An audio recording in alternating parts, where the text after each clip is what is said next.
네, 여러분 안녕하세요. 2023년 10월 5일 목요일 노영희의 뉴스 인사이다 시작하겠습니다. 어제 서울에 갑자기 소나기가 엄청나게 내렸어요. 한 오후 5시 정도 왔다 갔다 하는 시간에 갑자기 막 엄청나게 깜깜해지고 굵은 빗방울이 떨어져서 제가 깜짝 놀랐는데 혹시 비 피해 같은 건 없었는지 모르겠습니다. 저희 집에 작은 화단 같은 게 있는데 거기로 비가 많이 쏟아져가지고 그 안에 묻어놨던 이렇게 배관 같은 게 드러나고 흙이 막 전부 다 밑으로 쏠리고 아주 나가보니까 난리도 아니더라고요. 자, 어쨌든 여러분들도 혹시 그런 것 때문에 피해 입으시는 분들 없었기를 바라고요. 오늘 방송 내용 간단하게 말씀드리겠습니다. 먼저 이진아 기자와 함께하는 뉴스픽 코너 준비되어 있고요. 이어서 이슈 삼합 시간에는 김필성 조상호 변호사와 함께 여러 가지 정치 현안 짚어보도록 하겠습니다. 생방송 중에 궁금한 점 있으시면 언제든 댓글로 남겨주시면 될 것 같고요. 자, 노영의 뉴스 인사이다 본격적으로 한번 시작을 해보겠습니다.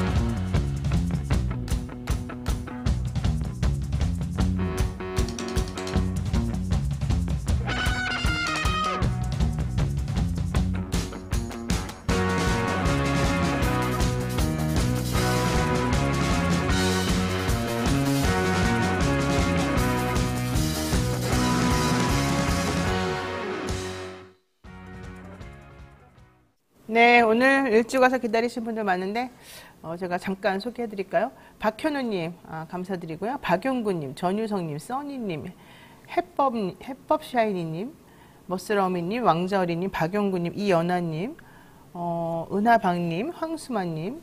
자, 그런데 왕자어리님은 인천 사시나 봅니다. 인천도 소나기 내렸어요 라고 말씀하시는데 혹시 다른 지역 계신 분들 기상 어땠는지 한번 시간 되실 때 살짝 올려주시죠. 자, 바쁜 아침 오늘 우리가 꼭 알아야 될 뉴스들만 엄선해서 대신 정리해드리는 그런 시간입니다. 듣기만 해도 이해가 쏙쏙 되는 뉴스팩 시간이죠. 오늘은 이진한 뉴스마터 기자와 함께하겠습니다. 어서 오십시오. 네, 안녕하세요. 네, 오늘 갈 길이 멀어서 빨리빨리 여쭤보겠습니다. 네. 지금 지난번에 신원식 인사청문회 했고 네. 여야가 이거는 청문 채택 보고서 채택 안 하기로 했죠. 네. 부적격이라는 취지로.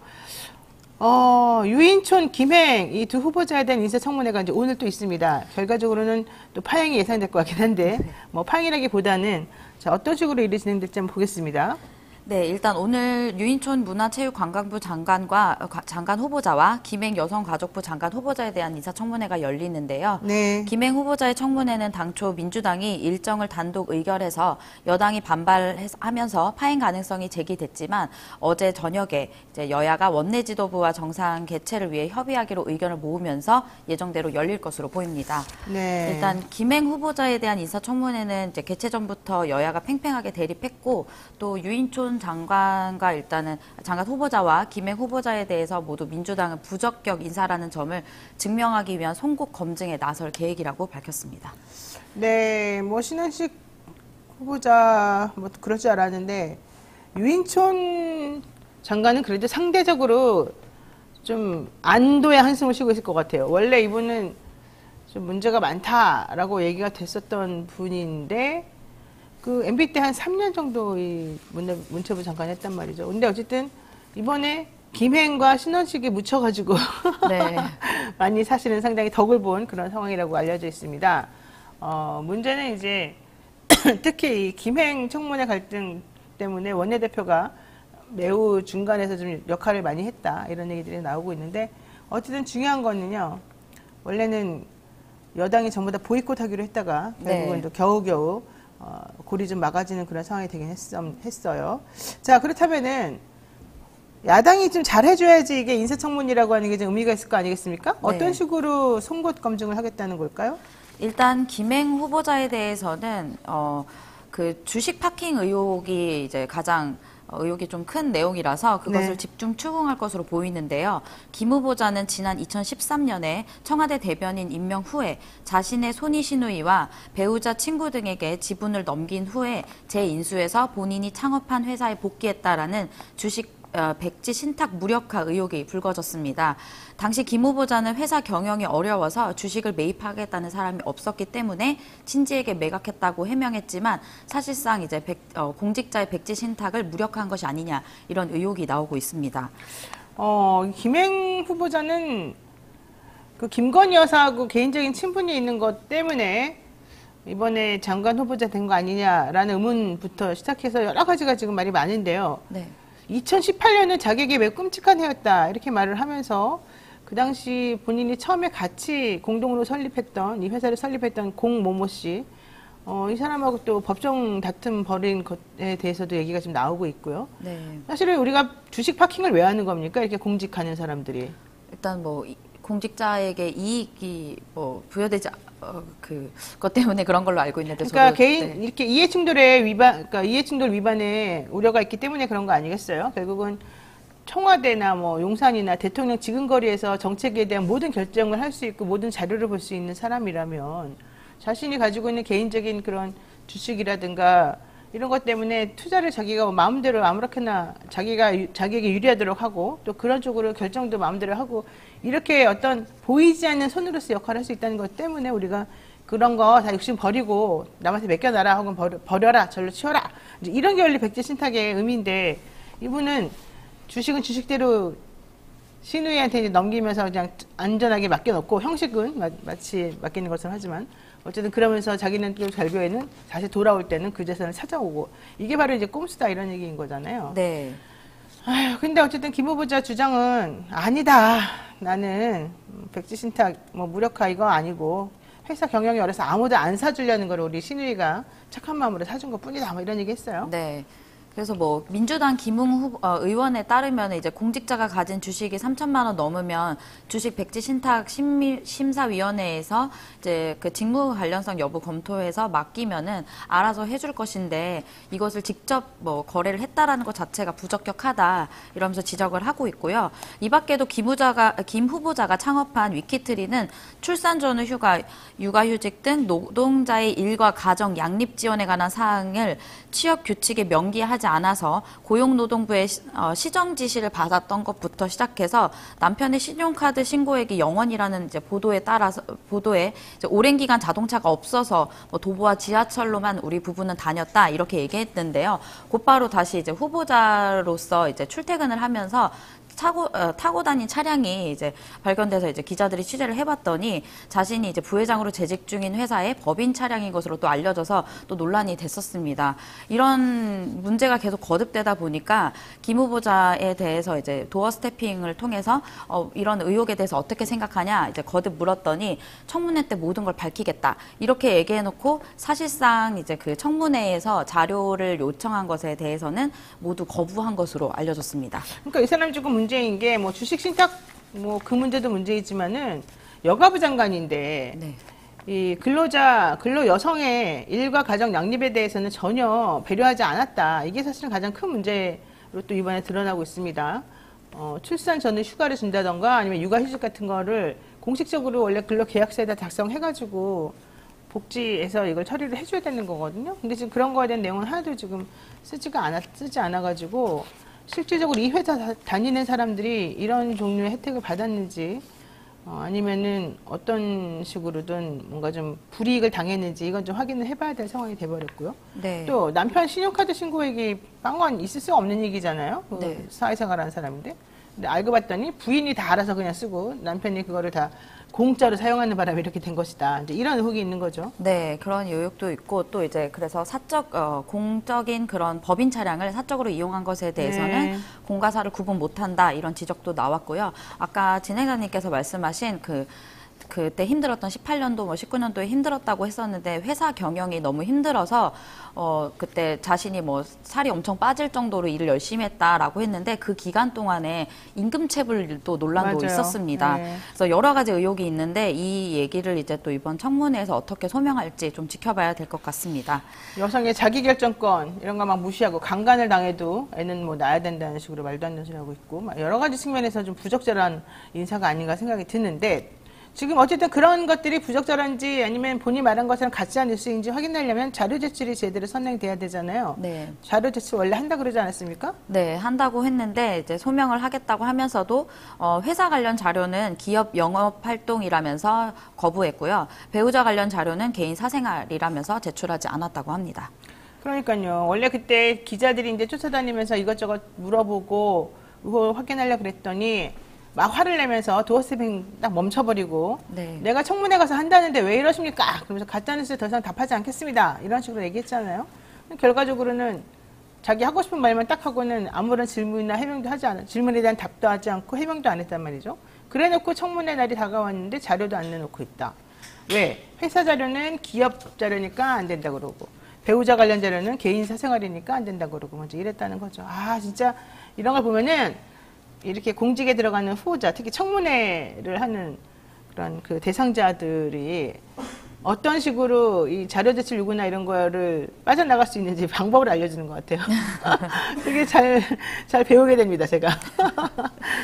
자, 어쨌든 김혜영 씨 얘기는 여기까지 이 정도 하고 유인촌 후보자도 마찬가지입니다. 블랙리스트 없었다, 뭐 좌파 뭐 이런 얘기 계속 나오고 있거든요. 네, 맞습니다. 유 후보자는 MB정부 때 블랙리스트는 없었다고 거듭 강조했지만 문체부 장관으로 재직한 당시에 국가정보원으로부터 종북 예술인은 무력화해야 한다는 내용의 문건을 직보받은 정황이 과거 검찰 수사 기록에 포함된 것으로 확인됐습니다. 네. 네, 그리고 이 밖에도 또 그 자료 제출 역시나 하지 않았는데요. 유 후보자는 이제 그 김 후보자와 마찬가지로 자료를 충분히 제출하지 않았는데 그 내용이 어떤 내용이냐면 후보자의 두 자녀가 아버지 돈을 보태서 7억여 상당과 그다음 17억 원 정도의 이제 아파트를 매입했는데 증여세 납부 내역은 공개하지 않고 있습니다. 뭐 유 후보자는 이제 증여세 납부 의무자는 두 아들이고 이들의 납세 정보는 두 아들의 개인 정보이면서 또 두 아들은 지금 현재 독립 생계를 이어가고 있기 때문이라는 이유를 밝히면서 국회의장에게 고지 거부 사유서를 제출했다면서 문제가 없다라는 입장을 밝혔습니다. 네, 사실 유인촌 장관은 그 블랙리스트로 뭐 수사받거나 기소되거나 이러진 않았는데 아마 이제 내산을 받았겠죠. 근데 그 당시에 좌파, 이른바 좌파 예술인이라고 이렇게 찍어놓은 사람들이 있었어요. 문성근, 윤도현, 명계남, 이회수 이런 사람들이죠. 이런 사람들을 상당히 사실은 탄압하고 그래서 방송국에서 윤도현의 러브레터인가요? 네, 러브레터. 예, 그거 갑자기 없어지고 그래서 막 울고 그랬던 게 생각이 나거든요.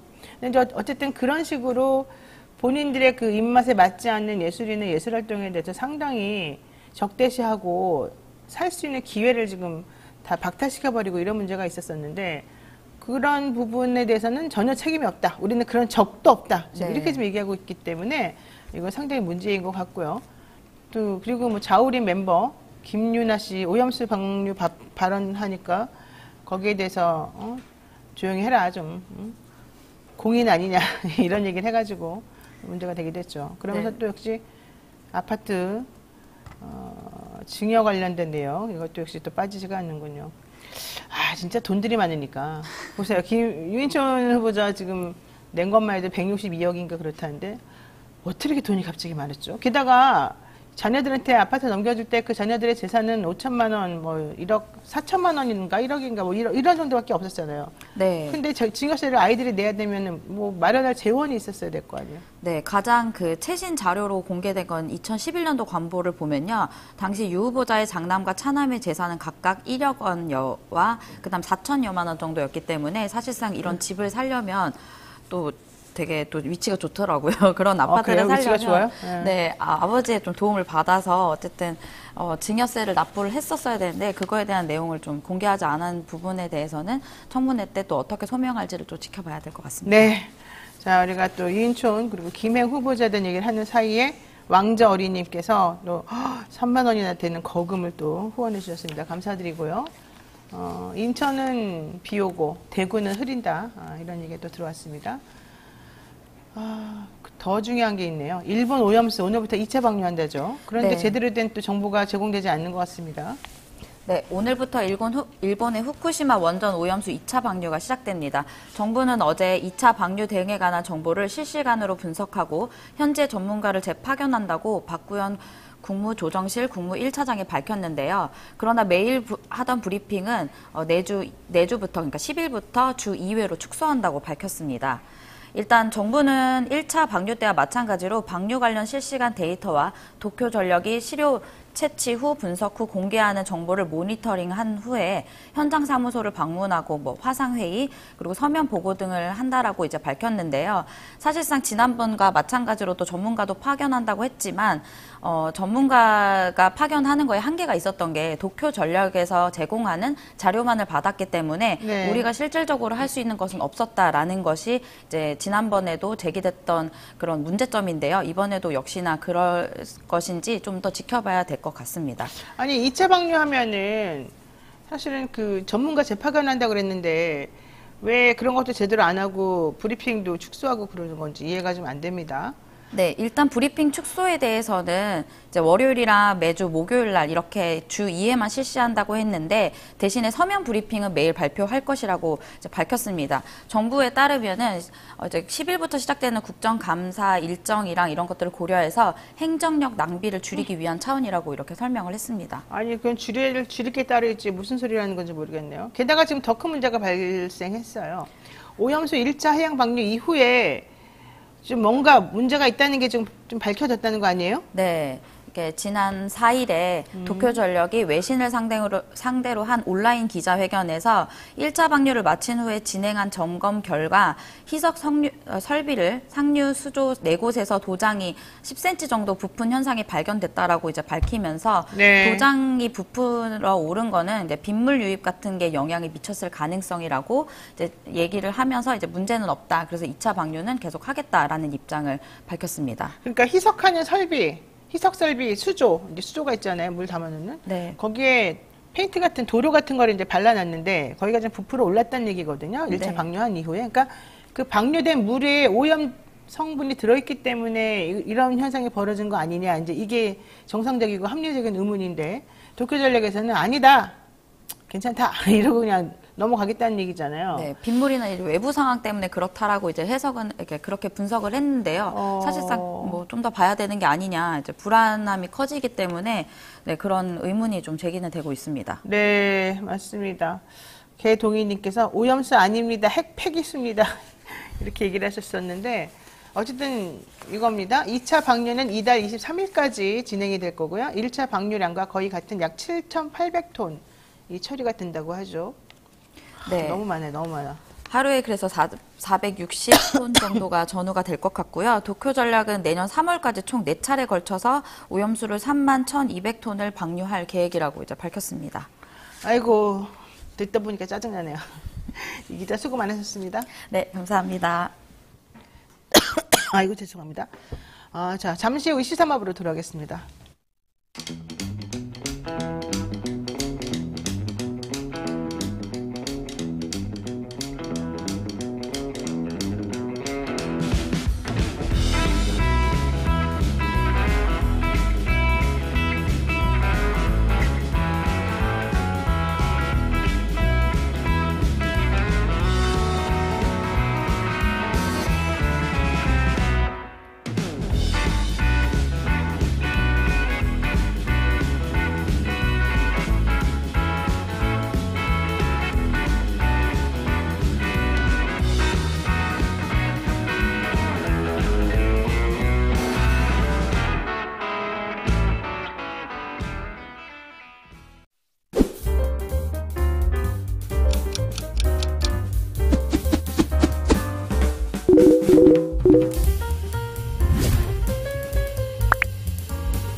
하고 뒤에 아니요 토시에 또 들어갑니다. 또 일정 기간 국적 관계없이 다 시험 볼 수가 있어요. 알 수 없잖아요. 그러면 민법으로 간다.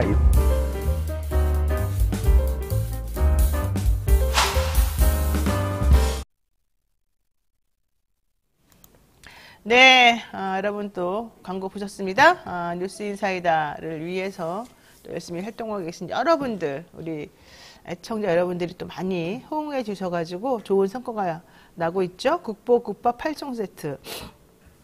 그냥 제가 맛있다고 그러는 거 드시면 돼요. 맛있어요.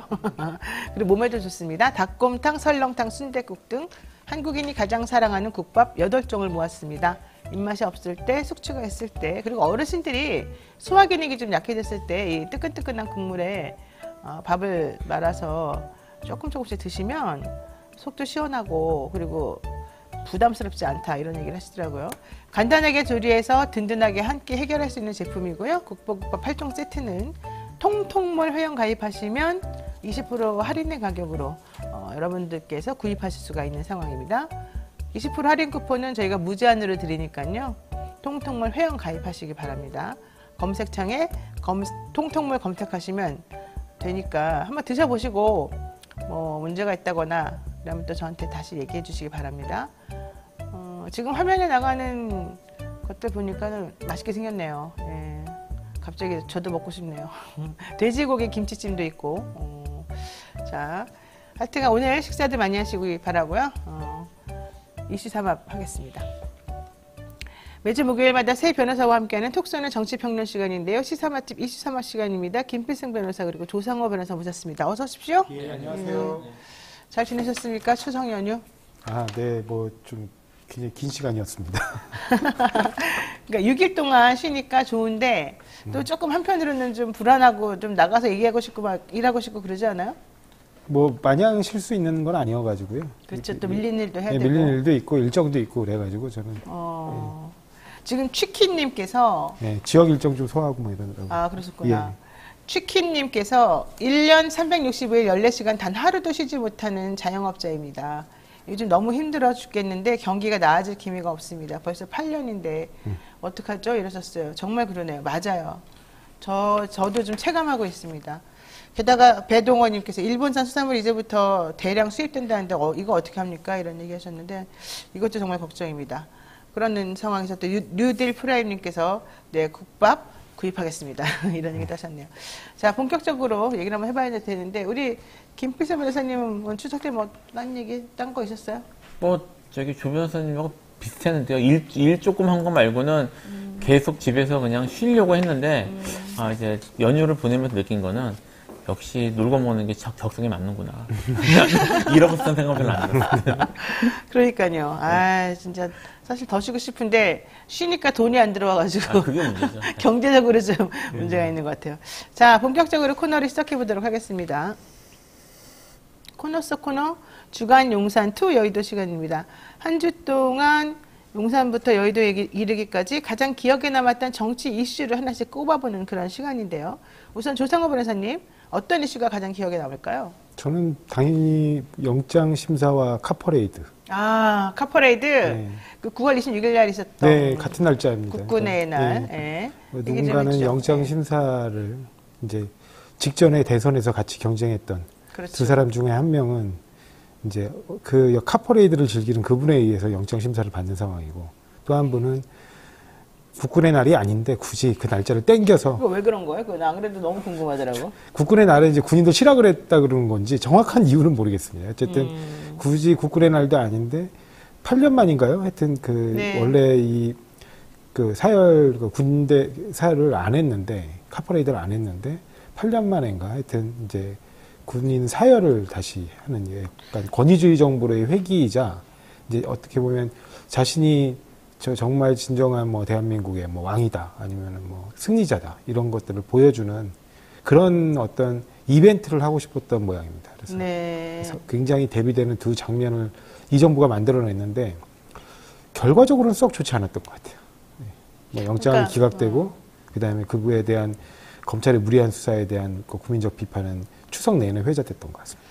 오히려 그것 때문에 더 대비가 돼서 네. 좀 잔인하다, 좀 치사하다 이런 얘기가 좀 나왔던 것 같아요. 네. 예. 어떤 걸 꼽아주시겠어요? 전 사실 이제 여의도에서 정치권에서 여러 얘기가 있었습니다만 정치권은 아니고 약간 비껴간 얘기가 좀 기억에 남는 게 있어서요.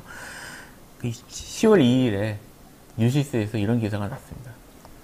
윤 대통령 부친 반야용선 태운 연기 용의 입 모양 화제라는 제목의. 와, 나 진짜 그거 보고 깜짝 놀랐어요. 예, 이게 뉴시스가 이제 민간 통신사거든요. 네, 통신사죠. 일반 뭐 인터넷 그런 군소 업체도 아니고 여기서 여기 지금 오늘 아침 찾아보니까 그 기사 결국 내리신 것 같아요. 아, 내렸어요? 뉴시스 홈페이지는 안 뜨긴 하던데 이미 뭐 워낙 유명한 게 돼서 여기 제가 지금 미디어 오늘에서 내용 읽어드리 좀 몇 구절 읽어드리겠어요. 워낙 감동을 네네, 제가 해서. 해주세요. 지난 1일 대구 동화사에서 열린 윤석열 대통령이 부친 윤기중 옹의 49제 마지막 날 반야용선 태우는 행사에서 연기가 마치 구름 속 용의 입으로 들어가는 형상을 연출해 화제가 되고 있다. 와. 윤홍의 혼의 기운이 용 괄호 열고 대통령의 입으로 들어가듯 윤석열 대통령에게 마지막 기를 불어넣어주며 국태민안을 기원하고 있는 의미로 보인다.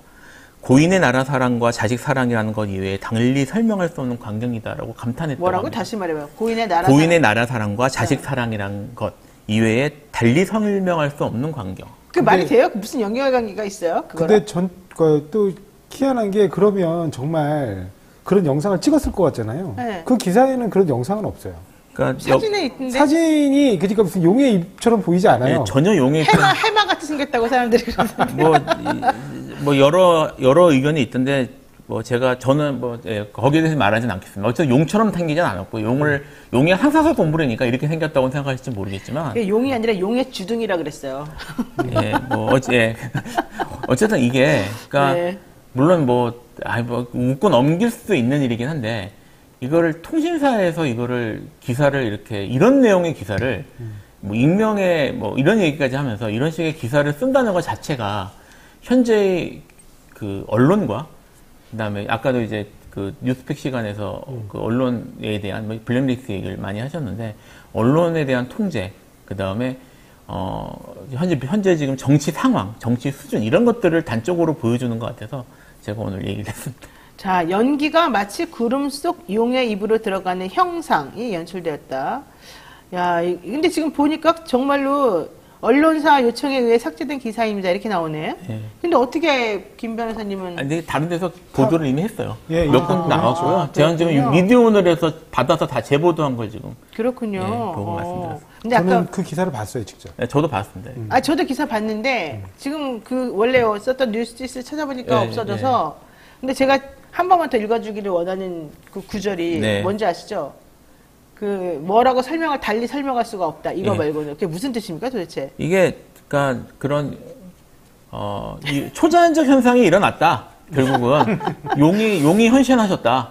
이것은 결국 그 윤석열 대통령과 윤기중 옹의 그런 나라 사랑과 그런 마음들 때문에 나타난 초자연적 현상으로밖에 설명할 수 없다. 이런 얘기를 하는 거죠. 그게 말이 됩니까? 무슨 연기 모양이 어떻게 생겼는지도 정확히 모르겠지만 그런 우리가 말로 설명하기 어려운 어쨌든 무슨 모양이 생겼겠죠. 연기니까 당연히. 근데 생겼다고 해서 그거를 아무 연관관계도 없는 무슨 나라 사랑과 자식 사랑으로밖에 설명할 수가 없다니 무슨 용비어 첨가하는 것도 아니고 뭐 하는 거죠 이게? 용비어 첨가는 그래도 문학 작품이긴 하죠. 이거는 진짜 뭘 하자는 건지 모르겠다는 이게 21세기에. 이거 보통 김일성이나 이런 사람들 그 독재 정치할 때 자기네 이 정권을 좀 사람들에게 각인시키고 뭔가 신격화시키고자 할 때 이상한 거 갖다 붙이면서 얘기하잖아요.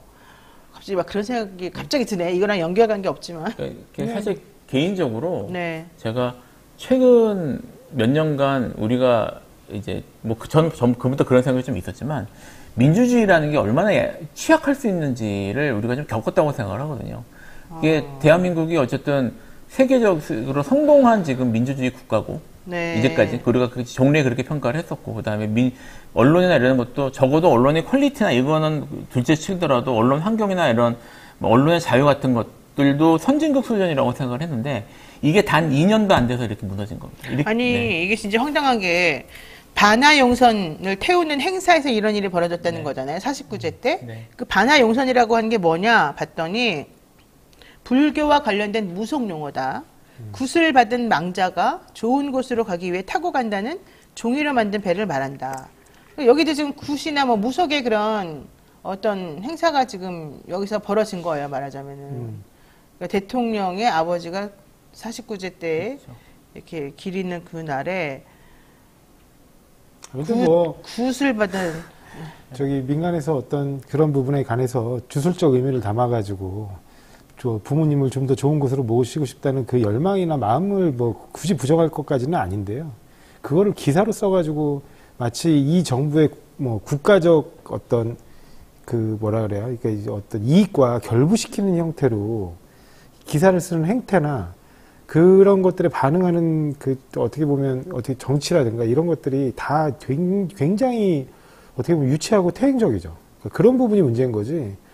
아니 뭐 개별적으로야 나는 사실은 그런 부분에 대한 약간의 미련이 있어서 부모님을 좀 더 좋게 잘 모시고 싶다. 뭐 이런 것까지 뭐 비판하고 싶지는 않아요. 네.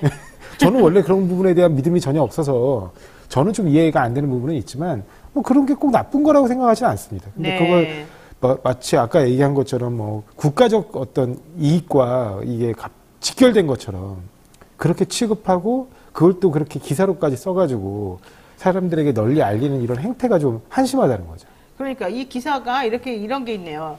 이는 윤옹의, 그러니까 이 윤기준 교수를 말하겠죠. 윤옹의 혼의 기운이 용, 그리고 괄호 열고 대통령.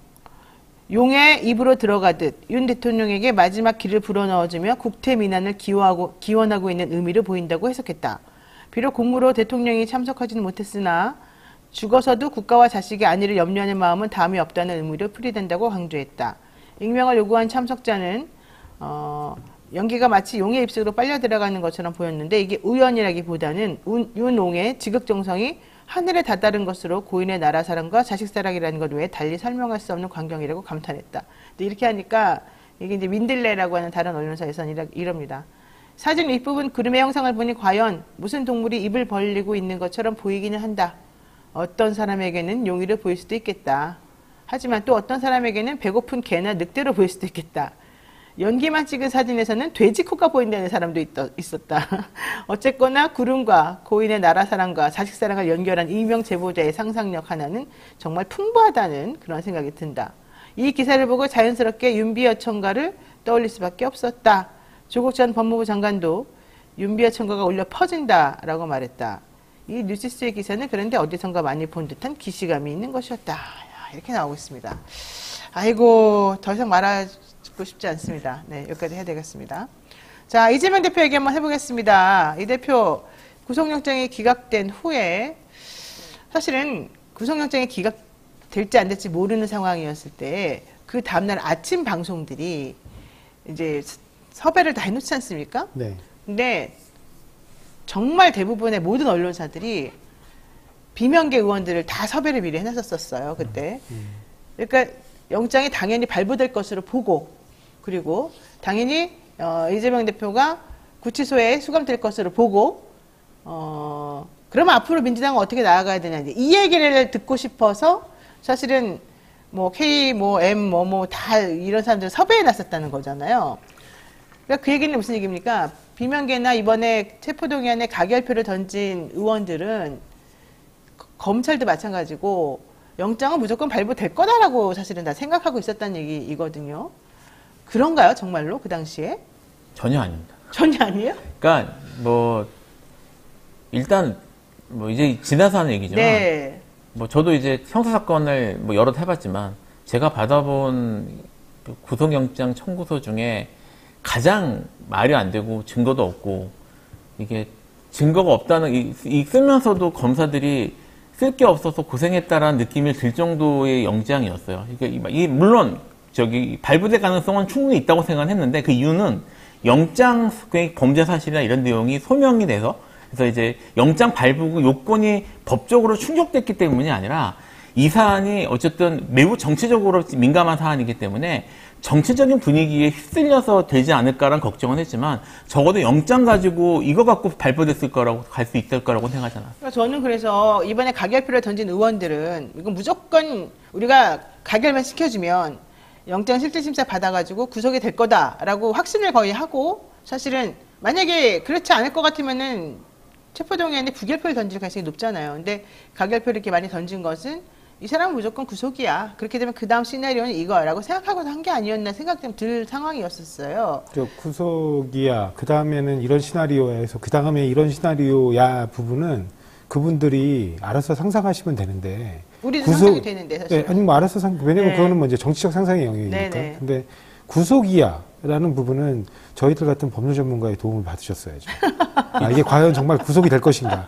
그 부분에 대해서 본인들 법 잘 모르시잖아요. 네, 그렇죠. 거기 나오시기로 예약하신 분들 중에 법 제대로 아시는 분들이 제가 알기로는 한 명도 없어요. 근데 신경민 의원 같은 사람은 네. 그 사람은 아나운서 출신이잖아요. 아니, 그분이 뭘 알아요, 법에 그러니까 대해서. 법조인도 아니고 아나운서 출신인데 영장 그 기각된 결정문을 보니까 판사는 이 사람을 유죄를 생각했더라. 이렇게 또 아예 그냥 인터뷰를 했더라고요. 그러니까 그것들도 얼마나 그래서 무지하고 무식한 데서 나오는 게 내가 바람들이거든요. 지금 이분이 뭘 알아서 이런 말씀하셨을까? 사실 그 생각을 하긴 했는데 어쨌든 컨설트 비용을 내십시오. 그러면 저희가 상세하게 설명해 드리겠습니다.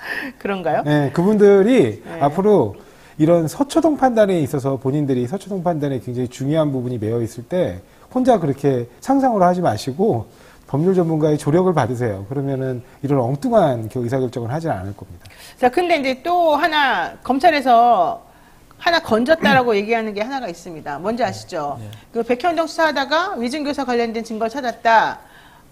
그 판사님의 영장 기각 결정문에도 다른 거는 다 차치하고라도 일단 증거 인멸 교사에 대해서는 마치 상황이 인정이 된 것처럼 그렇게 써놓지 않았느냐. 그래서 우리는 그 부분을 따로 띄어가지고 기소를 하려고 그런다. 분리기소할 예정이다. 뭐 이런 얘기가 지금 그렇게 나오더라고요. 근데 그건 맞는 말일까요? 분리기소를 영장에서 함께 청구한 혐의 중에 일부를 분리기소한 사례를 저는 본 적이 없어요.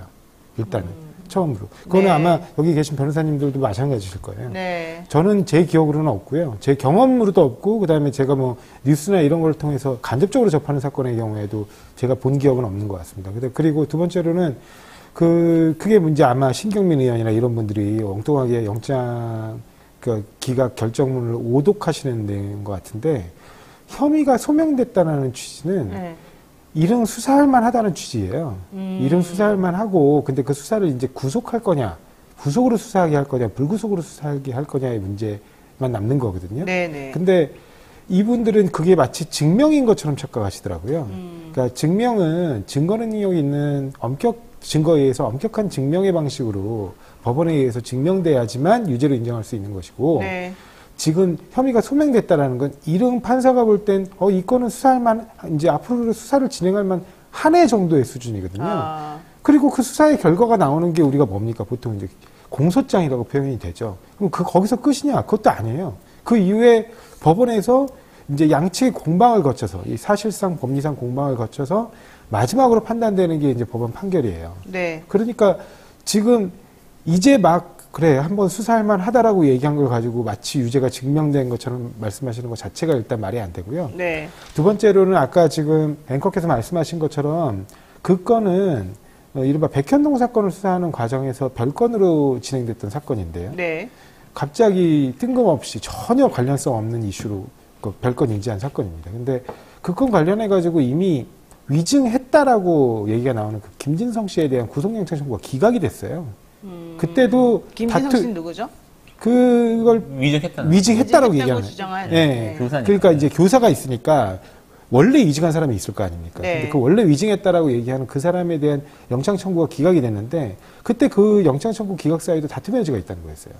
근데 왜 증거가 나왔다고 그러는 거죠? 이거 이렇게 생각하시면 돼요. 이거를 반대로 네. 이제 소명하고 증명에 대해서는 좀 말씀하셨 입증의 문제는 말씀하셨으니까 다른 혐의들은 네. 사실상 집정 증거가 전혀 없다고 해도 과언이 아닐 정도로 증거가 없어요. 아예 너무 없다. 아예 없는데 이 케이스는 아까 말씀하신 백현동 관련해서 수사하면서 녹음 파일이 하나 녹음 파일에 대한 내용도 들었는데 저희는 녹음 파일에 일단 녹음 파일은 나온 게 있고 그리고 당시의 정황상 두어 가지 한두 가지도 안 됩니다. 한두 가지 정도 이제 말씀하신 것처럼 수사해볼 만한 여지가 있는 게 나온 건 있어요. 근데 지금 그 내용이나 저희가 다 들여다봤는데 그 내용 실제로 들여다보면은 뭐 위증 교사에 대한 직접적 증거가 된다거나 이런 것들은 아닌데 그 적어도 어쨌든 여기는 증거라고 볼 수 있는 것들이 한 두세 개 정도 제출이 됐거든요. 네. 그러니까 딴 거에 비해서는 조금 더 있는 셈이에요. 그러니까 설명된다는 말이 나온 겁니다. 알겠습니다. 자, 이 대표에 대한 영장이 기각된 후에 검찰이 다시 영장을 청구하겠느냐? 그거는 한번 또 하게 했다가 또 안 되면은 너무 망신이라서 그건 안 할 거다. 이제 이게 일반론인 것 같고요. 대신에 사건별로 쪼개게 기소하는 것에 대해서는 좀 고민들을 하는 것으로 제가 사실은 얘기를 들었습니다. 그리고 이번 달 말에 뭐 불구속 기소할 것이다 이런 얘기도 지금 계속해서 나오고는 있어요.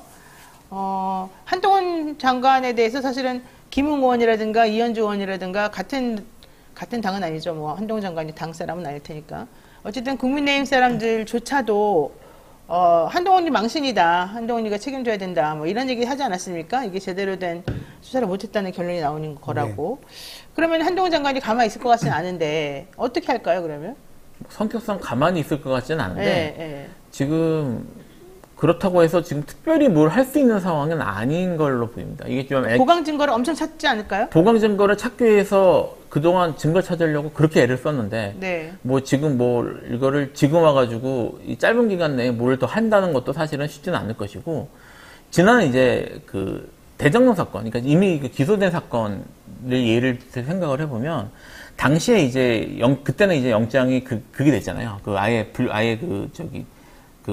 각인이 안 됐기 때문에 뭐 영장이 법원까지 가지도 않았지만 그 이후에 이제 얼마나 있다가 수사를 얼마나 더 하고 언제쯤 기소를 할지에 대해서 변호인단 내에서 이제 여러 논의가 있었는데 네.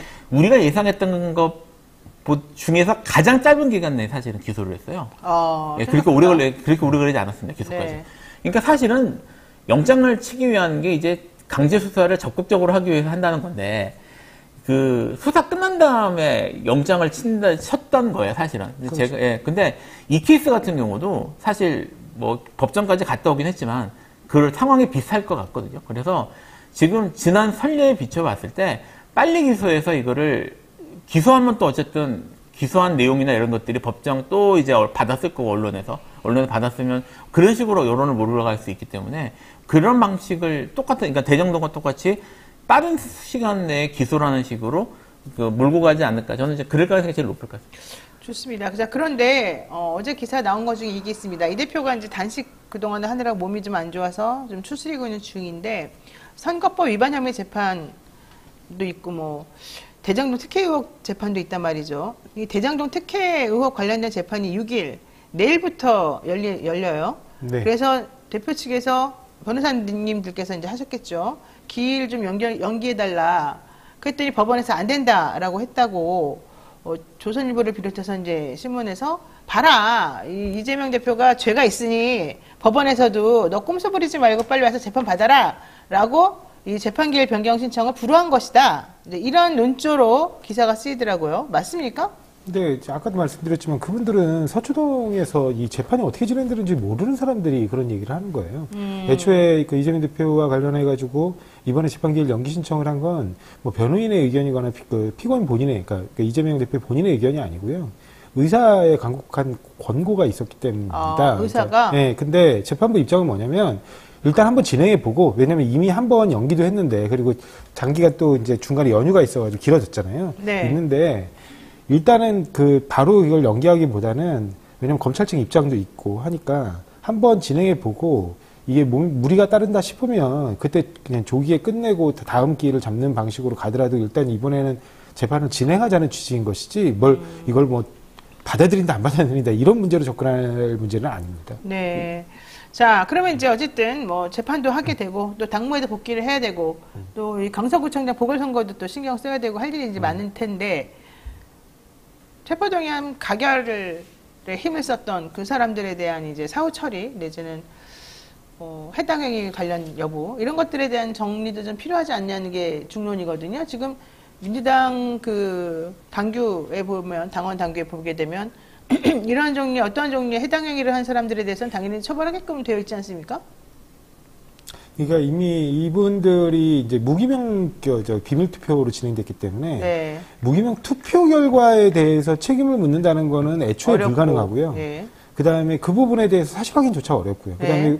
마지막으로 이게 그분들의 꼼수인지는 모르겠는데 어찌됐든 당론 채택 자체도 부결돼 있었어요. 네, 당론 채택 안 됐죠. 안 됐기 때문에 이걸 뭐 당론에 따르지 않았다라는 걸로 책임을 묻기도 어려운 상황입니다. 근데 이제 문제는 뭐냐면 그 이른바 표결 행위뿐만 아니라 네. 그 이후의 언행들과 관련된 문제들이에요. 뭐냐면 계속해서 당내 분열을 부추기고 야기한다거나 네. 아니면은 그 특별한 문제가 없음에도 불구하고 일방 비난조로 당 대표를 공격하는 언행을 계속해서 반복하시는 분들이 있거든요. 뭐 대표적인 게 제가 볼 때는 이상민 의원이에요. 이상민 의원. 네. 네. 그다음에 그 이후에 또 뭐 이른바 딜 관련 얘기를 막 했던 그 김종민 의원이라든가 네, 김종민 의원. 네. 이런 분들은 사실은 선을 넘었다는 평가를 많이 받고 있거든요. 그러니까 이런 분들에 대해서는 당원 당규상 품위 유지 위반이라든가 아니면은 그 해당 행위에 관련된 부분이라든가 이런 걸로 충분히 문제 삼을 수 있는 상황이라고 저는 봅니다. 그렇군요. 자, 지난번에 금태섭 의원이 옛날에 민주당 의원일 당시에 당론으로 채택돼 있던 것하고 반대되는 의견을 노골적으로 공식적으로 나는 반대다라고 하면서 다른 의견을 내면서 문제가 됐었지 않습니까? 그때 네. 조홍천 의원도 그런 의사를 표현했지만 실제 투표할 때는 당론에 따라서 해가지고 했죠. 예. 조홍천 의원에 대해서는 그런 게 없었으나 금태섭 의원에 대해서는 그래서 윤리심판원에 올라가가지고 회부가 돼서 그때 징계가 이루어졌었고 그런 것들 때문에 금태섭 의원이 사실은 당을 탈당하게 된 원인이 되기도 했었거든요.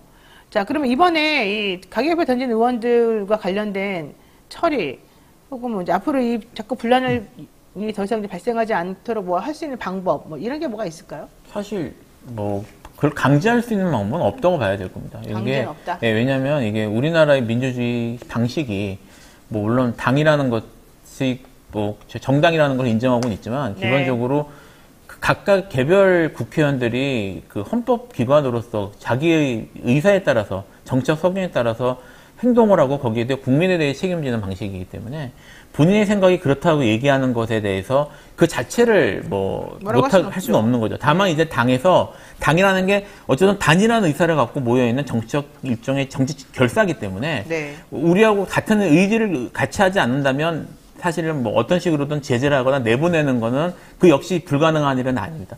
지금 말씀하셨던 것처럼 사실 이제 금태섭 의원도 그랬지만 최근에 이제 국민의힘에서 이현주 전 네. 의원에 대해서 징계를 징계했죠. 했잖아요. 네. 예, 그러니까 사실 이제 이현주 의원이 지금 아까 말씀하셨던 그런 그 민주당 내에서 얘기하는 의원들보다 더 세게 얘기한 것도 아니에요. 그분은 더 얘기한 것도 아닌데 여기에 대해서 어쨌든 징계가 있었단 말인데 그런 식으로 징계하는 건 가능한데 네. 다만 이제 그 현재 지금 민주당 지도부, 그러니까 이재명 대표를 포함한 민주당 지도부가 현재 그렇게 당에 대해서 그렇게 말하고 다니는 몇몇 의원들에 대해서 징계 의결을 하고 공적 제재를 가하는 게 정치적으로 괜찮은 행위인지, 합당한 행위, 먹힐 수 있는 행위인지, 그 다음에 이제 이재명 대표의 의지가 어떠한지, 앞으로 이런 것들에 따라 결정될 가능성이 높을 것 같고요.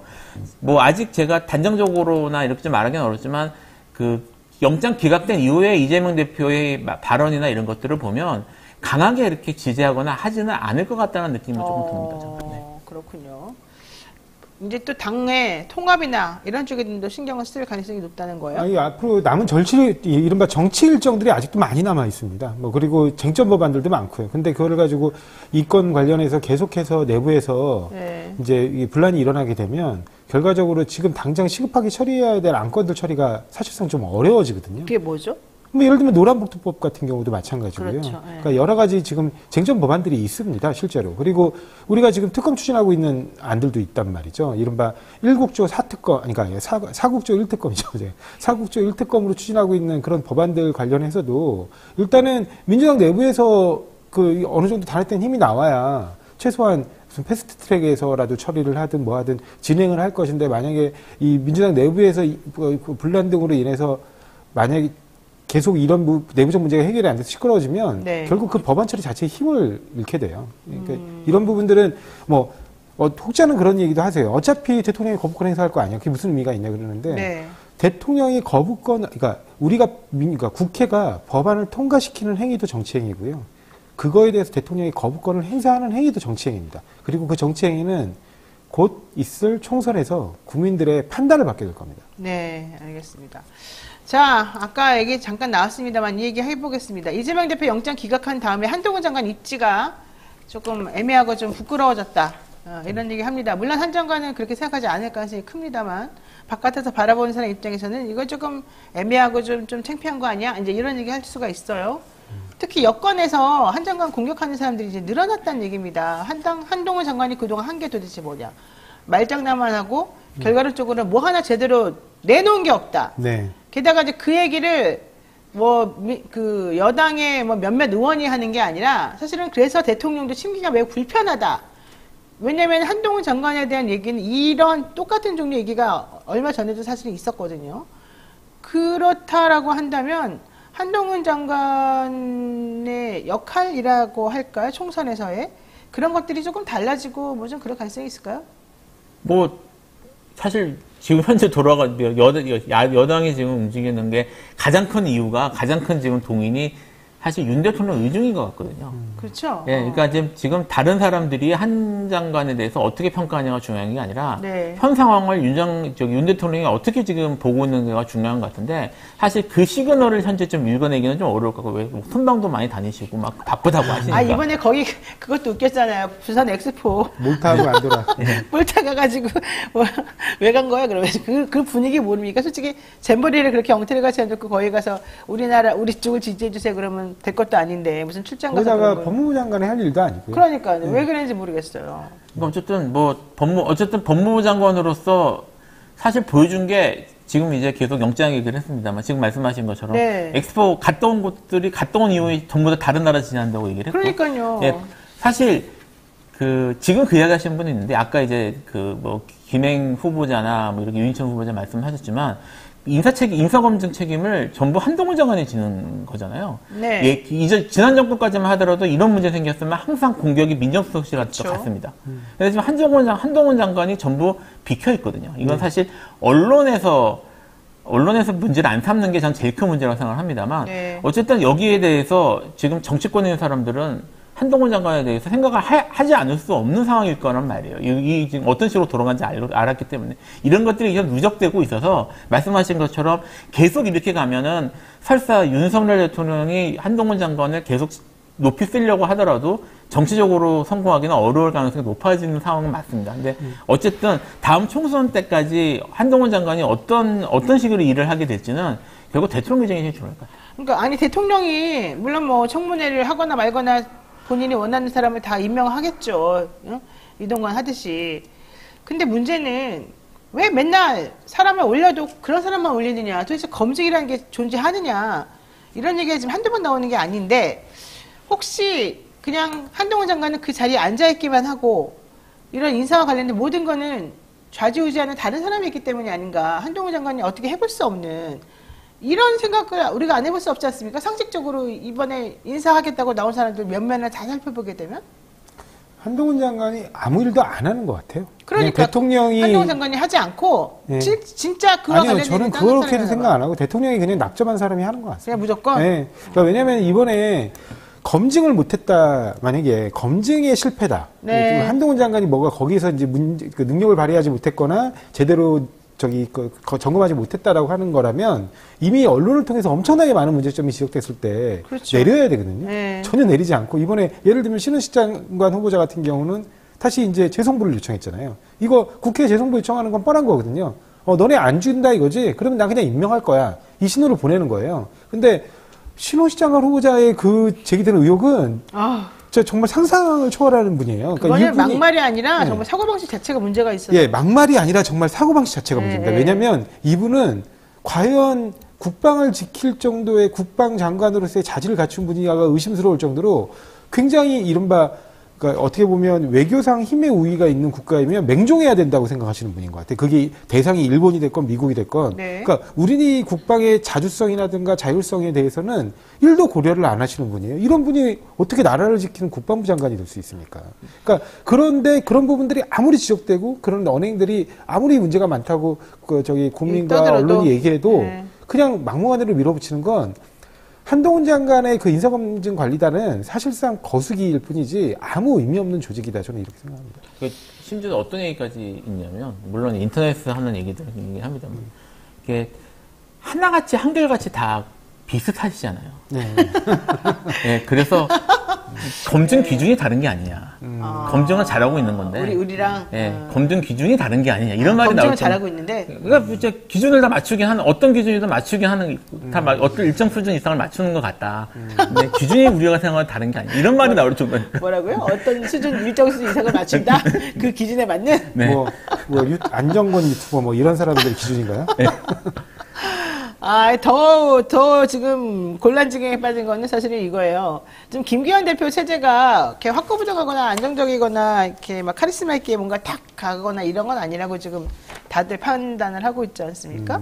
그렇기 때문에 사실은 국민의힘도 총선 관련해가지고 이 강서구청장 선거 끝난 이후에 비대위 체제로 갈 수도 있다. 김대현 쪽이 이제 좀 물러나고 그렇게 되면 한동훈이 역할을 엄청나게 할 수 있을 것이다. 네. 공천부터 시작해가지고 그랬는데 이제 그동안에 한 게 제대로 된 게 하나도 없이 맨날 떠들기만 하고 시끄럽게만 하고 이랬기 때문에 이제 이 사람을 더 이상 믿을 수 없다. 그리고 이 사람은 정치를 너무 모른다. 이제 이런 얘기까지 지금 나와가지고 진짜 입지가 많이 좁아지기도 했고 향후 이 국민의힘의 이 플랜에 좀 제동이 걸린 상태거든요. 그렇게도 볼 수 있습니까? 게다가 지금 민주당에서는 파면 내지는 뭐 탄핵 이 얘기 지금 하고 있잖아요. 네. 그거 할 겁니까?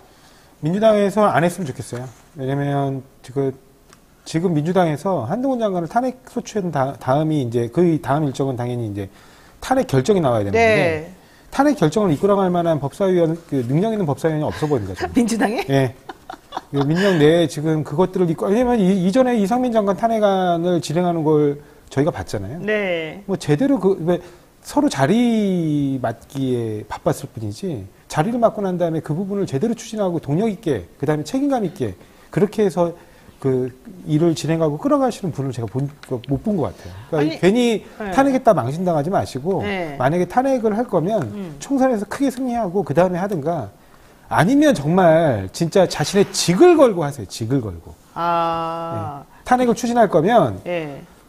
누군가 책임의원을 맡기고 그 책임의원이 만약에 그 탄핵 결정을 이끌어내지 못한다고 하면 정치 은퇴할 생각을 하세요. 민주당 의원들이 그렇게 무능력해요? 저는 제가 볼 때는 저번에 이상민 장관 탄핵안을 추진하는 걸 보고 이분들은 그냥 탄핵 소추하면 끝인가 보다 이렇게 생각하는가 보다. 저는 굉장히 실망했어요. 왜냐면 이상민 장관 탄핵안에 관해서 네. 경찰이 수사기록 요청했냐요?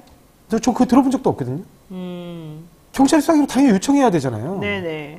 그 과정에서 지휘체계들이 얼마나 많은 혼선들이 있었고 거기서 이상민 장관이 얼마나 많은 부작위가 있었는지를 증명해야 되는 여러 가지 과정들이 있는데 네. 저는 그걸 제대로 했다라고 보여지는 사례가 없어요. 원래 변호사들이 하는 거 아니에요? 거기 변호사들한테 맡기잖아요. 아니죠. 탄핵 그래서 율사위원들이 보통 네, 위원들이 들어가고 이제 탄핵소추위원으로 들어가잖아요. 네. 근데 그 사람들이 거기서 앞에서 자신 있게 추진해주고 절차를 밟아줘야 그 밑에 서포팅하는 변호사들이 움직일 수 있는 거지. 그걸 변호사한테 그런 정치적이고 굉장히 중대한 사건들을 변호사한테만 맡겨놓는다고 해결이 됩니까? 그렇군요. 자, 그런데 홍익표 원내대표가 그렇게 할 거 아니면 원내에 그분들이 왜 들어갑니까?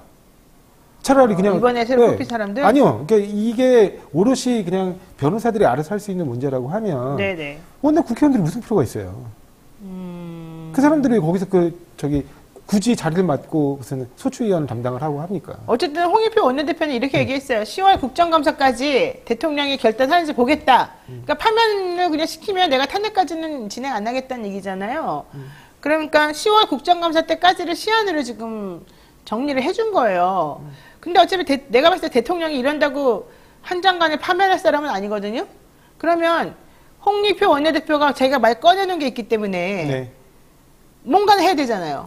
칼집에 칼로 계속 둘 수도 있는 거죠. 언제든지 탄핵 카드는 꺼낼 수 있으니까. 근데 이제 다른 분들이 좀 오해하시는 게 예를 들면 탄핵 소추가 되면 한동훈이 출마를 못한다 이렇게 생각하시는 분들이 있어요. 그거는 아닙니다. 왜냐하면 그 이전에 황운하 의원의 케이스도 있었고요. 그러니까 뭐냐면 탄핵이 소추됐으니까 징계 절차가 진행 중이고 그러니까 사임을 못하고 사임을 못하니까 결국에는 총선 출마가 불가능한 거 아니냐 그랬는데 황운하 의원 같은 경우에도 당시 이제 기소가 됐기 때문에 징계 절차가 진행되는 상황이었고요. 그래서 원래 기소가 되면 국가공무원법상 사실은 퇴직이 안 돼요. 네. 그런데도 불구하고 그 부분은 이제 어떻게 보면 선거권, 이제 그러니까 피선거권이죠. 피선거권의 자유를 침해하는 측면이 있다는 판단 때문에 선관위 유권 해석으로 이 부분은 출마에 제한할 수 없다. 이런 판단이 이미 내려지는 사례가 있습니다. 그래서 그 부분 가지고 이분이 뭐 예를 들면 한동훈 장관을 우리가 탄핵 소추한다고 해서 출마를 못한다. 그거는 좀 사실관계하고 맞지는 않습니다. 그러니까 출마는 뭐 하든지 말든지 그건 알아서 하시는데 근데 문제는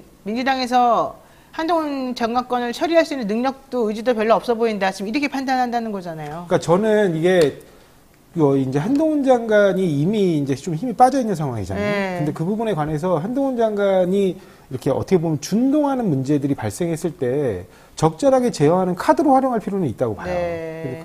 근데 만약에 정말 탄핵 소추의 카드를 쓸 거면 제대로 준비해야 돼요. 자, 그건 원론적인 얘기고 제가 봤을 때 이거 같아요. 저는 강서구청장 보궐선거가 어떻게 달라지냐에 따라서 결론이 어떻게 나느냐에 따라서 민주당이 좀 더 가열차게 뭔가 움직이냐 아니냐 이게 좀 달라질 것 같은데 네. 예컨대 지금 그 보궐선거가 사전선거가 있고 그다음에 본선거가 있는데 사전선거가 6일하고 7일 날 있고 6시까지죠. 아침 6시부터 저녁 6시까지. 그다음에 그 본투표는 11일 날 수요일 날 8시까지란 말이에요. 아침 6시부터.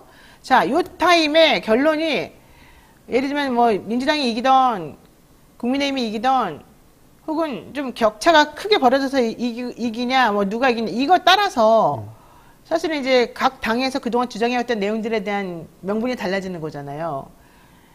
그렇게 되면은 좀 민주당이 뭔가 좀 다시 그걸 교두보 삼아서 뭔가 움직이고 그럴 가능성이 있습니까? 아무래도 민주당이 말하자면 이제 보궐선거가 보통 이제 분수령이 되는 경우가 많잖아요. 네. 여기 이제 기각을 받은 상태에서, 그러니까 영장 기각이 된 상태에서 민주당이 여기서까지 이긴다면 확실한 탄력은 받겠죠. 네. 근데 탄력은 받죠. 만약에 이재명 대표가 어쨌든 본인이 지금 이 선거는 되게 중요한 선거니까 내가 직접 지원을 하겠다라고 말을 한 상황이잖아요.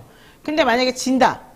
뭐 내지는 이기더라도 아주 가까스로 이긴다. 이렇게 되면은 또 조금 동력이 떨어질 수 있어요. 동력이 떨어질 수도 있죠. 지금은 이제 어쨌든 분위기가 영장 기각되는 것 때문에 정치적으로 좀 분위기를 탄 상태인데 네. 그게 꺾일 가능성은 충분히 있죠. 아, 그래요? 그러면 지금 민주당 입장에서는 강서구청장 보궐선거가 엄청나게 중요한 네. 사건이 될 거잖아요. 네네. 뭐 전략 같은 건 있나요? 뭐 전망은 어떻게 보고 있습니까? 일단은 지금 그 강서구 김태우라는 후보 자체가 말이 안 되는 후보잖아요. 아, 좀 흠이 많습니까? 뭐 이분은 이미 지금 개인정보보호법 위반, 그 다음에 그걸로 이제 벌금 1,000만 원인가요? 하여튼 그걸 받은 적이 있고, 그 다음에 공무상 비밀 누설로 네. 징역형의 집행유예를 받으신 적이 있어요. 네. 근데 그리고 그 건 관련해 가지고 3개월도 안 돼 가지고 초구속 사면을 시킨 다음에 다시 출마시킨 건데, 그것뿐만 아니라 이분은 이미 검찰에서 본인들 스스로가, 그분이 이제 평생 일해온 직장이 검찰이잖아요. 검찰에서 해임 처분된 분이에요. 그러니까 여러 가지 비유행위 때문에. 대표적인 게 이른바 그 최모 씨라고 하는 그 민간 건설업자로부터 스폰서를 받으면서. 골프 접대받고 이런 거. 그렇습니다. 그러면서 이 수사에, 이제 경찰 수사에 개입을 해가지고 그 부분이 문제돼가지고 결국에는 이제 해임 처분에까지 이르게 됐는데, 그 사람이 개입하려고 했던 수사가 이른바 과천 방음터널 뇌물수수 사건이에요. 네. 근데 그 방음터널 화재로 5분이나 돌아가셨단 말이에요. 그러니까 그런 부분들 관련해가지고 본인이 어떻게 그 정치적인 책임을 어떻게 보면 벗어날 수 있겠습니까? 네. 근데 이런 분들을 추천해놓고 선거에서 이기길 바란다? 그건 정말 어불성설이라고 보고, 제가 볼 때는 민주당이 충분히 2자릿수 이상으로 이길 수 있다. 네. 그러니까 그렇기 때문에 이번 강서구청장 선거는 아마 다음 총선에 이제 그 국민의힘 몰락의 시작이 될 것이다. 저는 그렇게 보고 있습니다. 지금 그런 김태우 후보 지금 총력을 기울여서 국민의힘도 지금 사활을 걸었습니다. 근데 지금 중요한 게 김태우 후보가 아까 말한 그런 사법적인 그런 부분의 문제도 있지만은 또 이 뭐 거주지, 재산 이런 부분과 관련된 또 문제가 지금 하나가 나왔어요.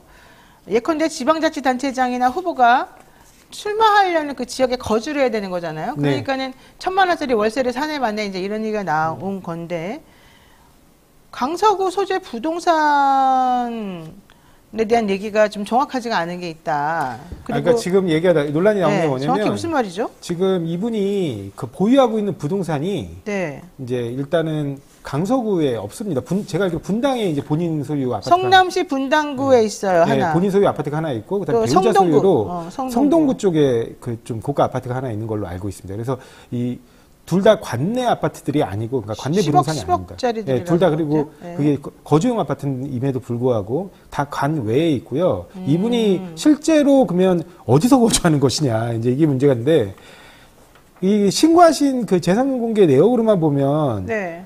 전세보증금 1,000만 원짜리에서 사신다는 거예요.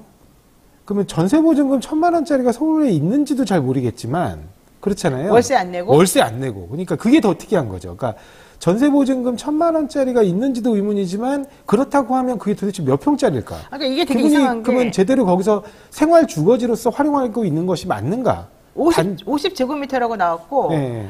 전세권이라고 되어 있어요. 재산의 종류가. 그러니까요. 예. 근데 이게 사실 1,000만 원 보증금 내는 거는 월세 보통 할 때 1,000만 원에 얼마 이렇게 하는 거잖아요. 그러니까 네. 전세권이라고 하는 게 좀 안 맞는 것 같긴 한데 어쨌든 이걸 가지고서 재산 신고를 허술하게 부실하게 했다 잘못했다 이제 이런 비판을 지금 받는 거잖아요. 네. 그러니까 김태우 후보는 아 이거 내가 실선거인데 가짜뉴스인데 왜 이러냐 아마 이러면서 지금 화를 내고 있단 말이죠. 이런 건 문제가 없습니까? 아니, 나중에 이건 결국은 되더라도 또 문제가 됩니까? 만약에 되더라도 문제가, 네. 뭐 되든 안 되든 문제는 될 겁니다. 이게 실제로 아마 누가 고소고발할 가능성이 충분히 있고요. 그렇게 네. 되면은, 공선법 251조였죠? 아마 그거죠. 그거는 허위사실은. 허위사실에 대해서 허위사실 여부에 대해서 수사가 이루어질 거는 분명해서 결국은 어떻게든 문제는 될 텐데요. 문제는 이제 선거 기간 동안에 이게 결론이 나올 수 없는 문제라 수사가 이루어진다면. 네. 예, 그래서 지금 현재로서는 의혹제기 수준 이상으로는 사실 되기는 어렵고. 그리고 제가 볼 때는 지금 검찰에서 그걸 제대로 수사할 거라고 믿지 않습니다. 이게 또 공수처 수사의 대상인 것도 아니고요. 그러니까 일단 김 후보는 대법원에서 확정 판결 받기 전까지는 사실은 강서구청장이었잖아요. 네. 그럼 원래 강서구에 거주지가 있어야 되잖아요. 원래가. 맞습니다. 있어요. 예. 없으면 이제 아예 잘못된- 자동으로 직을 상실합니다. 그러니까 그거예요. 그래서 2022년 7월 구청장 재임할 때 신고한 재산 내역하고 이게 맞아야 된단 말이에요. 네. 근데 지금 보니까 2022년 7월 구청장 재임 때 신고한 내역에 본인 소유 부동산이나 인천 부동산 전세권이 없는 걸로 나왔는데 그러니까 본인은 이제 실수로 신고를 안 했다는 취지잖아요. 이번에 낸 걸 보면은 여기저기는 있고 여기는 1,000만 원짜리고 뭐 이렇게 엉터리 같이 써 있단 말이죠. 그러니까 좀 이걸 가지고 얘기를 하는 거예요. 그랬더니 김태우 씨는 내가 2022년 6월에 원래 가양동 살다가 강서구 등촌 3동으로 이사를 했는데 이 부분과 관련해 가지고 좀 뭔가 착오가 있었다. 대신에 나는 주민등록 정리는 해놨다. 뭐 이제 이런 얘기인 것 같더라고요. 근데 무슨 그게 맞나? 잘 모르겠어서 물어본 거예요. 예, 그러니까 지금 지방선거에서 네, 이런 네. 식으로 사실상 위장전입의 형태로 그러니까 거주하지 않으면서 사실상 위장전입같이 예. 보인다는 거죠. 예, 이게. 예. 그렇게 하는 경우가 왕왕 문제되기도 합니다. 그리고 실제로 그렇게 위장전입 해놓고 실제 법이 어떤지도 모르고 또 네. 주소를 원래 주소지로 이전했다가 직을 상실하는 사람들도 있어요. 심지어. 그러니까 이 부분은 좀 확인은 필요한 것 같습니다. 네. 자, 이 얘기도 해보겠습니다. 간단하게. 이균영 대법원장 후보자 6일 내일이죠. 임명동의안 표결하는데 아마 야당은 지금 반대하고 있기 때문에 안 될 거라는 얘기들이 아주 그냥 다수설입니다. 네. 그러면서 이렇게 되면은 이제 대법원장이 없는 상태에서 또 한 1년 지날 것이다. 이런 얘기 나와요. 내년 총선 때까지 계속 이렇게 시끄럽게 갈 거다. 이런 얘기고요. 또 오늘 김행하고 유인촌 후보자에 대한 청문회가 지금 있고 신원식 후보에 대해서도 뭐 청문회는 했지만 결국은 보고서 불채택으로 지금 가고 있는 중이라 뭐 하나 지금 시끄럽지 않게 그냥 조용히 잘 넘어가거나 임명되거나 이렇게 하기가 좀 어려운 상황이 됐다. 이제 이런 얘기거든요. 네. 요거는 어떻게 처리해야 될까요, 우리? 원칙대로 처리해야죠. 원칙대로? 예, 이건 좀 원칙대로 지금 국민들이 네. 관심을 갖는 주민들이 지금 뭐 이제 여기 협조해야 된다는 얘기들 이런 것들은 뭐 협치 이런 얘기들을 또 하시는 분이 나오실 것 같은데 또는 이제 역풍 이런 거 얘기 그놈의 역풍 지겨워요. 할 것 같은데 지금 국민들이 원하는 거는요. 국민들의 삶에 직결되는 부분에 있어서 제대로 싸워주길 원하는 거예요. 근데 이제 지금 얘기하는 대법원장이 누가 되냐? 이건 사실 그다음에 장관이 할 만한 사람이 하는 거냐? 이거는 중요한 문제거든요. 중요한 문제죠. 국민들이 관심을 갖는 문제입니다. 네. 이제 아까 말씀하셨던 뭐 저기 한동훈 장관을 탄핵하냐 또는 뭐 내부 단속을 어떻게 하냐 이런 것들은 정치권 문제일 수 있지만 이런 것들은 결국은 근본적으로 나라를 지금 올바로 이끌어가는 문제이기 때문에 여기에 대해서는 목소리를 제대로 내주는 게 민주당이 해야 될 일이고요. 여기에 그리고 지금 뭐 어쨌든 워낙 여론들도 좀 안 좋은 걸로 나와 있기 때문에 여기에 대해서 민주당이 뭐 협치라는 이름으로 이렇게 협상하거나 하지는 않을 거라는 기대는 좀 하고 있습니다. 그리고 저는 협치는 네. 여당이 하는 거지 야당이 하는 게 아니에요. 그러니까 심지어 정말 훌륭한 인물을 대법원장으로 모셔도 대법원장 후보로 모셨다고 하더라도 네. 지금처럼 야당의 존재 자체를 부정하는 정부라면 삼권분립 원칙상 입법부를 장악하고 있는 야당이 강력하게 견제하고 제재하는 게 맞아요. 근데 그런 후보도 아니잖아요. 하자가 너무 많아가지고 국민 과반 이상이 반대하는 후보예요. 대법원장 후보자에 대해서 국민 과반이 넘게 반대하는 후보자가 별로 없습니다. 제가 보기엔 제 기억에는 없어요. 그 정도로 하자가 많이 드러난 분이기 때문에 네. 이 부분은 당연히 국회에서 반대를 해야죠. 이 부분을 그러니까 협치라는 이름 내지는 사법부 공백 네. 이분 없어도요 1, 2, 3심 잘 돌아갑니다. 네. 대법원장이 꼭 있어야만 무슨 사법부가 판단하고 결정하는 건 아니에요.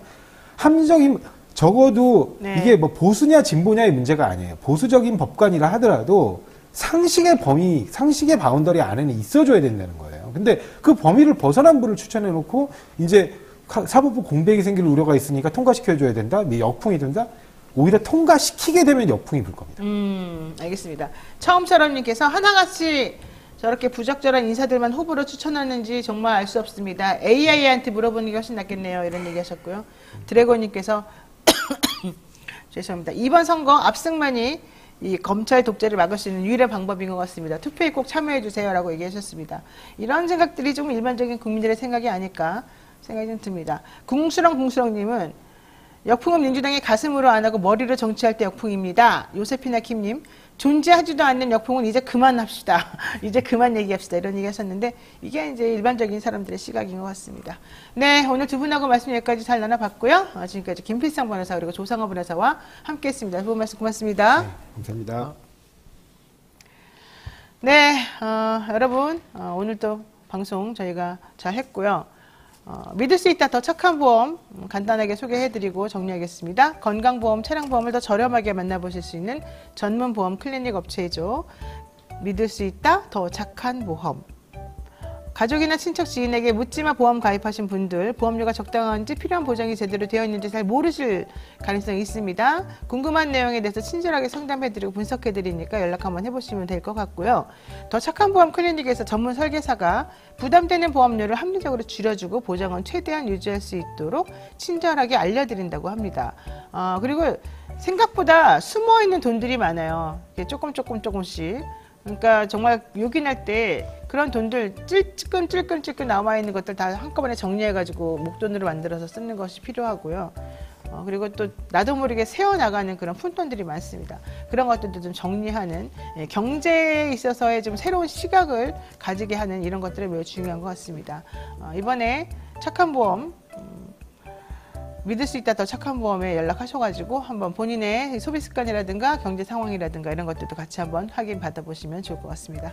네, 오늘 여기까지 해야 될 것 같은데 이거 안 말했네요. 대표전화 1644-1236 010-7611-3303으로 연락하시면 됩니다. 자, 내일은요. 진성준 더불어민주당 의원 모시고 민주당 소식하고 그 다음에 선거 얘기하고 향후 전국 현안 어떻게 풀어나갈 것인지 한번 여쭤보도록 하겠습니다. 네, 나가기 전에 잊지 말고 구독, 좋아요 꼭 눌러주시고요. 네, 저희 32.9만 명인데 아직도 9만 명이네요. 어제 32.9만 명이었는데 오늘은 정리되겠죠? 네, 부탁드리겠습니다. 여러분 구독, 좋아요 꾹꾹 눌러주시고요. 저는 또 내일 만나겠습니다. 고맙습니다.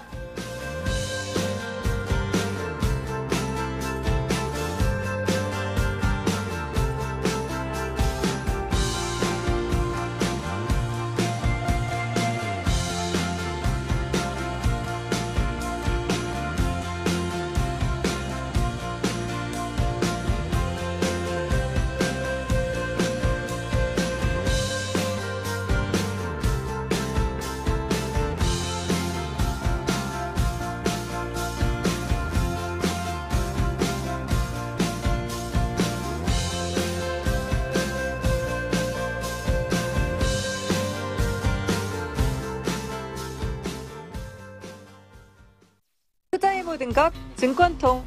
모든 자산을 실시간으로 확인하고 흩어져 있는 정보를 한눈에 볼 수 있어요. 선택이 어렵다면 스케치 서비스를 이용해 보세요. 투자로 고민하시는 당신에게 증권통.